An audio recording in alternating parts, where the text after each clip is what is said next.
Les éducatrices de la petite enfance sont sous-payées et se sentent peu appréciées, selon une étude du Centre canadien de politique alternative.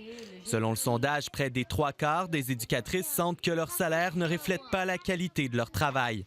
Le salaire moyen des répondantes est de 16,50 $ l'heure, mais cela comprend les éducatrices qui ne détiennent pas de diplôme d'études postsecondaires dans le domaine. Le salaire d'entrée pour celles qui n'ont pas de formation est de 15 $ l'heure. Le Centre canadien de politique alternative prône de meilleures conditions salariales pour l'ensemble d'entre elles. Alors, on a besoin des éducateurs qui travaillent bien et qui disent à d'autres membres, mais tu devrais rentrer, c'est tellement bien comme emploi.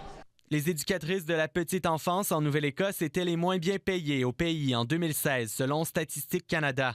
Mais cela a bien changé depuis, assure la province. Le plancher salarial pour les éducatrices diplômées a été augmenté à 17,50 $ il y a 2 ans. Et le salaire d'entrée moyen pour les diplômés est de 18,75 $, toujours selon les chiffres du ministère de l'Éducation. Dans le secteur francophone, dans la région d'Halifax, le salaire d'entrée est encore plus élevé pour les éducatrices diplômées, à 19,10 $. Et l'appui qu'on reçoit provient du CSAP qui nous permet de payer des gages plus hauts et offrir des avantages sociaux plus avancés. Les locaux occupés par le Petit Voilier dans les écoles francophones sont fournis par le CSAP. C'est ce qui leur permet notamment d'offrir un salaire plus compétitif à leurs éducatrices. Si on n'était pas capable d'offrir ces salaires-là, il y aurait plusieurs éducatrices qu'on n'aurait pas été capable d'attirer ici au Canada. Le Petit Voilier recrute activement à l'extérieur du pays, en Europe, pour combler des postes d'éducatrices.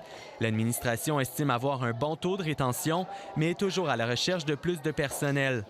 La marge d'erreur du sondage mené par le Centre canadien de politique alternative est de plus ou moins 5 % et environ 300 éducatrices ont répondu au sondage.